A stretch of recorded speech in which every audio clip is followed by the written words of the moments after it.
ഇതിനിടെ മുസ്ലിം ലീഗിനെതിരെ SNDP യൂണിയന്റെ മുഖപത്രമായ യോഗനാഥത്തിൽ ലേഖനമെഴുതുന്നു KT Jaleel. സാമ്പത്തിക തട്ടിപ്പുകളിൽ മുങ്ങിക്കുളിച്ച് മുസ്ലിം ലീഗ് എന്ന തലക്കെട്ടിലാണ് ലേഖനം. ലീഗിനെതിരെ കഴിഞ്ഞ കുറച്ച് ദിവസങ്ങളായി ഉന്നയിച്ചുകൊണ്ടിരിക്കുന്ന ആക്ഷേപങ്ങളുടെ ആകെത്തുകയാണ് ഈ ലേഖനം. വെള്ളാപ്പള്ളി വിമർശിച്ചത് മുസ്ലിങ്ങളെ അല്ല, മുസ്ലിം ലീഗിനെയാണെന്ന് ജലീൽ ന്യൂസ് 8 നൽകിയ അഭിമുഖത്തിൽ നേരത്തെ വ്യക്തമാക്കിയിരുന്നു. അതേ നിലപാടിന്റെ ചുവട് പിടിച്ചാണ് ഇപ്പോൾ യോഗനാഥത്തിൽ എഴുതിയ ലേഖനത്തെയും ജലീൽ വിശദീകരിക്കുന്നത്. വെള്ളാപ്പള്ളിയുടെ പ്രസ്താവനകളോടുള്ള ഇടതുപക്ഷ സർക്കാരിന്റെ നിലപാടാണ് ജലീലിന്റെ ലേഖനത്തിലൂടെയും പ്രസ്താവനത്തിലൂടെയും പുറത്തു വരുന്നത് എന്നാണ് ഉയരുന്ന പ്രധാനപ്പെട്ട വിമർശനങ്ങൾ. എന്തായാലും സുപ്രധാനമായ നീക്കമാണ്. നേരത്തെ മലപ്പുറം സംബന്ധിച്ച പ്രസ്താവന വെള്ളാപ്പള്ളി നടത്തിയപ്പോൾ KT ജലീലൊക്കെ ആദ്യഘട്ടത്തിൽ വിമർശനവുമായി വന്ന് പിന്നീട് നിലപാട് മാറ്റിയിട്ടാണ്. ന്യൂസ് 8 നൽകിയ ഒരു അഭിമുഖത്തിൽ തന്നെയാണ് ജലീൽ ഇക്കാര്യത്തിൽ ലീഗിനെയാണ് അപ്പോൾ വെള്ളാപ്പള്ളി എതിർത്തത് എന്ന നിലപാടെടുത്തത്. CV അനുമോദിച്ചിരുന്നു. അനുമോദം സുപ്രധാനമാണ്. ഈ രാഷ്ട്രീയം, ഈ നീക്കം യോഗനാഥത്തിലാണ് ഇപ്പോൾ KT ജലീൽ ഈ നീക്കം നടത്തുന്നത്.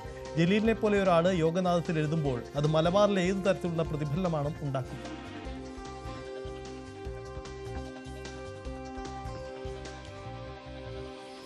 യോഗനാഥത്തിൽ വന്ന KT ജലീലിന്റെ ലേഖനം അത് അക്ഷരാർത്ഥത്തിൽ മലബാറിലെ മുസ്ലിങ്ങളെ ഒന്നാകെ വിമർശിച്ചുകൊണ്ടുള്ള വെള്ളാപ്പള്ളി നടേശന്റെ ആ പ്രസ്താവനകളെ വെള്ളപൂശുന്ന തരത്തിലേക്കുള്ള ഒരു സാഹചര്യം തീർത്തിരിക്കുന്നു എന്ന് പ്രാഥമികമായിട്ട് വിലയിരുത്തുന്നുണ്ട്.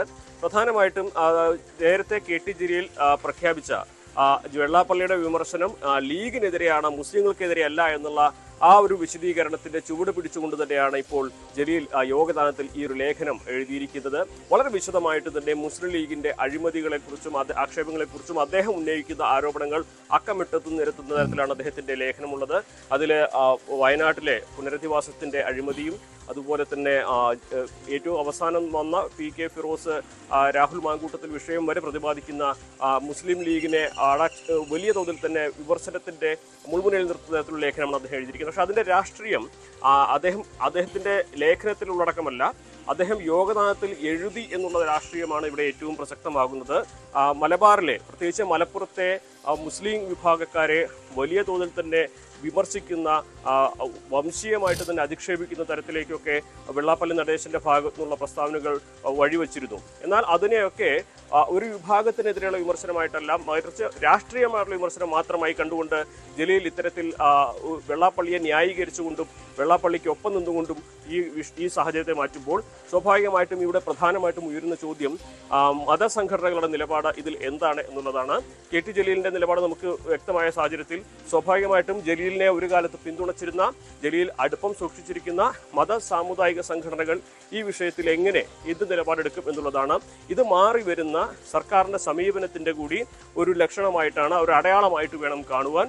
നമ്മൾ കണ്ടതാണ് കഴിഞ്ഞ തെരഞ്ഞെടുപ്പിന്റെ സമയത്ത് മുസ്ലിം മതസാമുദായിക സംഘടനകളെ ഒപ്പം നിർത്തുവാൻ ഇടതുപക്ഷ സർക്കാർ LDF നടത്തിയ നീക്കം. അതിനൊക്കെ മലബാർ മേഖലയിലൊക്കെ മുൻകൈ എടുത്തത് KT ജലീലാണ് എന്നുള്ളതൊരു വസ്തുതയാണ്.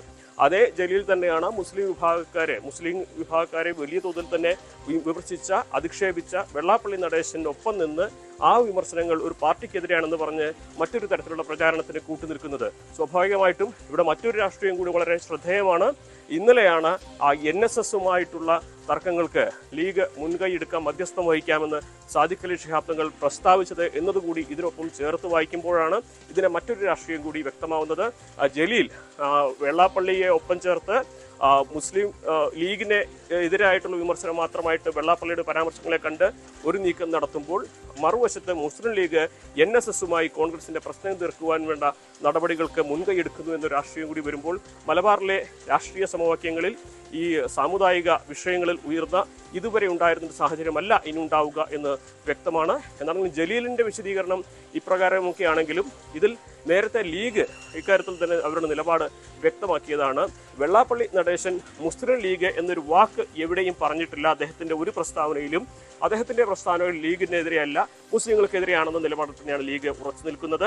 പക്ഷേ ഈ ഒരു സാഹചര്യത്തിൽ കൂടി ജലീൽ ലീഗിനെതിരെ വെള്ളാപ്പള്ളിയുടെ നടേശൻ മാനേജിംഗ് എഡിറ്ററായ യോഗദാനത്തിൽ ലേഖനം എഴുതുന്നു എന്ന് പറയുമ്പോൾ അത് മാറി വരുന്ന രാഷ്ട്രീയ സമവാക്യങ്ങളുടെ ഒരു വലിയ സൂചന തന്നെയാണെന്ന് നമുക്ക് വ്യക്തമായി വിലയിരുത്താം.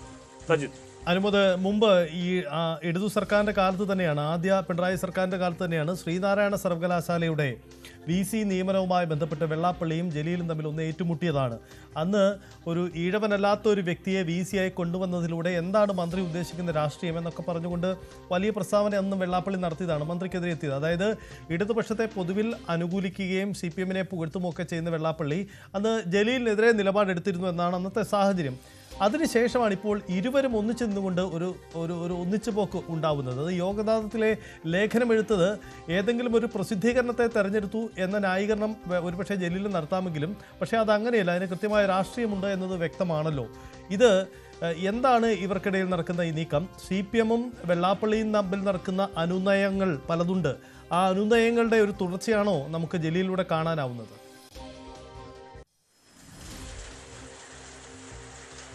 തീർച്ചയായും നമ്മുടെ മറ്റൊരു പ്രധാനപ്പെട്ട ഒരു കാര്യം ശ്രദ്ധിക്കേണ്ടത്, വെള്ളാപ്പള്ളിയുടെ വിമർശനങ്ങളിൽ മലപ്പുറത്തെ ഒരു വിഭാഗം വല്ലാതെ കണ്ട് പ്രതിഷേധിക്കുന്നുണ്ട്, വല്ലാതെ കണ്ട് വേദനിച്ചിട്ടുണ്ട്. അവരെ അധിക്ഷേപിക്കുന്ന തരത്തിലുള്ള ഒരു സമീപനം വെള്ളാപ്പള്ളിയുടെ ഭാഗത്ത് ഉണ്ടായി എന്ന് കരുതുന്നുണ്ട്. ആ സമുദായങ്ങളൊക്കെ ഒരു കാലത്ത് അല്ലെങ്കിൽ ഏറെ പിന്തുണച്ചിരുന്ന വ്യക്തി കൂടിയാണ് KT ജലീൽ. എന്നാൽ KT ജലീൽ ഇപ്പോൾ ഇടതുപക്ഷ സർക്കാരിന്റെ LDF-ന്റെ ഭാഗമായി നിന്ന് CPM-ന്റെ ഭാഗമായി നിന്ന് CPM-ന്റെ നയപരിപാടികൾക്കനുസരിച്ച് അദ്ദേഹം വെള്ളാപ്പള്ളിക്കൊപ്പം മാറുന്നു, അല്ലെങ്കിൽ വെള്ളാപ്പള്ളിയെ കൂടെ ചേർക്കുന്നു എന്ന തരത്തിലേക്ക് വേണം കാര്യം വെച്ചത്. മുൻപ് നടന്ന കാര്യങ്ങളൊന്നുമല്ല, ഇപ്പോഴത്തെ രാഷ്ട്രീയ വിധാണെന്ന തരത്തിലേക്ക് ജലീലിന്റെ കാഴ്ചപ്പാട് ഈ ഇടതുപക്ഷ സർക്കാരിന്റെ അല്ലെങ്കിൽ LDF-ന്റെ തെരഞ്ഞെടുപ്പിനെ നേരിടാൻ ഒരുങ്ങി നിൽക്കുന്ന CPM-ന്റെ നയസമീപനങ്ങളോട് ചേർന്ന് നിൽക്കുന്ന തരത്തിൽ മാറിയിട്ടുണ്ട് എന്നുള്ളതാണ് ഏറ്റവും പ്രധാനപ്പെട്ട കാര്യം. ഇവിടെ വെള്ളാപ്പള്ളിയെ ഒപ്പം ചേർത്ത് NSS-ന്റെ പിന്തുണയാർജിച്ച് മുൻപ് ഇടതുപക്ഷം ഏറ്റവും പ്രധാനമായി കണ്ടിരുന്നത് ന്യൂനപക്ഷ വോട്ടുകളിലേക്ക് കടന്നു കയറാമെന്ന ഒരു ചിന്താഗതിയാണെങ്കിൽ തെരഞ്ഞെടുപ്പിനോടനുബന്ധിച്ച് ഇപ്പോൾ വരുന്ന ഈ തദ്ദേശഭരണ തെരഞ്ഞെടുപ്പാവട്ടെ നിയമസഭാ തെരഞ്ഞെടുപ്പാവട്ടെ അവർക്ക് മൂന്നാമതും അധികാരത്തിലേറണമെങ്കിൽ, നേട്ടം കൈവരിക്കണമെങ്കിൽ ഭൂരിപക്ഷ വോട്ടുകളിൽ വലിയ ഒരു നേട്ടം കൈവരിക്കണം, അല്ലെങ്കിൽ ഭൂരിപക്ഷ വോട്ടുകൾ ചോരാതെ നോക്കണം എന്നൊരു സമീപനത്തിലേക്ക് എത്തുന്നുണ്ട്.